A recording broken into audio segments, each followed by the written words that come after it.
to challenge, I've admitted I'm not prepared to debate the climate change.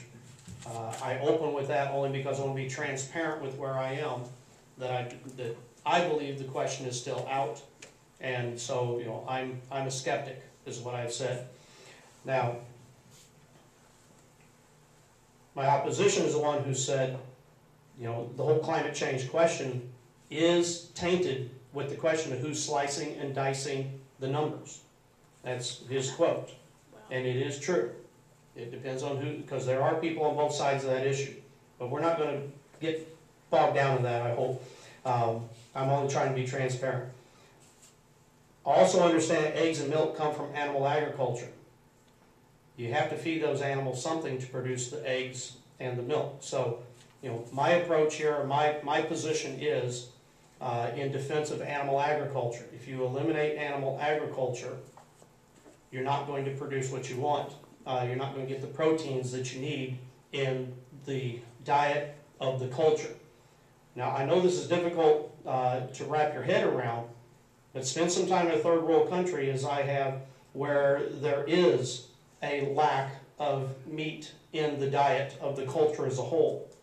And you will find some very deficient, severe deficiencies in the cultural health as a result of the type of diets that they eat. Now, you can make an argument, and I will concede, that generally in those cultures there's also a very limited amount of foods that are available as far as the diversity of foods from other types of edible plants.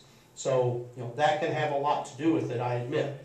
However, if you take the land mass that's used for producing the grain crops for animal agriculture, and you try to produce the types of grains for human consumption, and that's all you do with that land, you're going to deplete it of its nutrients.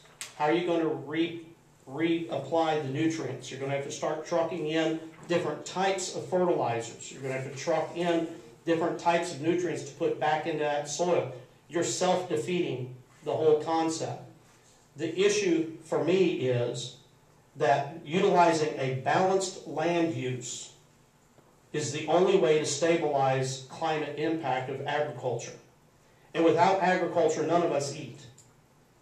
Our food does not come from a grocery store. It comes from somebody's farm. It might be a big farm, it might be a small farm. You might go to a farmer's market for your groceries.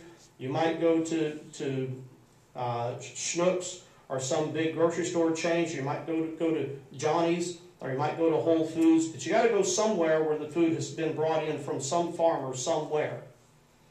Those farmers have to be able to work that ground. They have to be able to produce that food, whether it's grain crop or meat crop. It really, somebody's having to do that. The big key issue here is you cannot convert that soil being used for those grain crops, for vegetables, and for the types of grains for human consumption. Those soils are good for the grains that animals eat. And the animals, particularly rumens and all farm animals, have the digestive abilities to convert those nutrients from those grains into proteins for human consumption. You can't eat the corn that comes out of the fields you see in the Mississippi and Missouri bottomlands or in northern Missouri.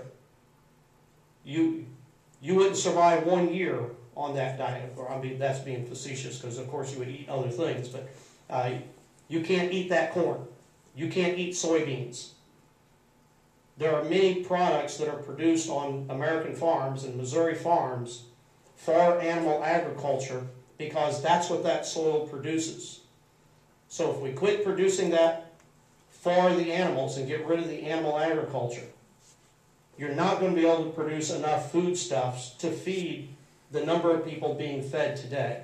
And by the way, it's estimated only 50% of the potential being produced in animal agriculture. Animal agriculture today is increasing in quality and in its efficiency of production. But we're only at 50% of the potential worldwide. It may be maximized in one small geographic area, but worldwide we've yet to reach the potential. And that's the same to say with the available soils that are out there for vegetables and grains for human consumption.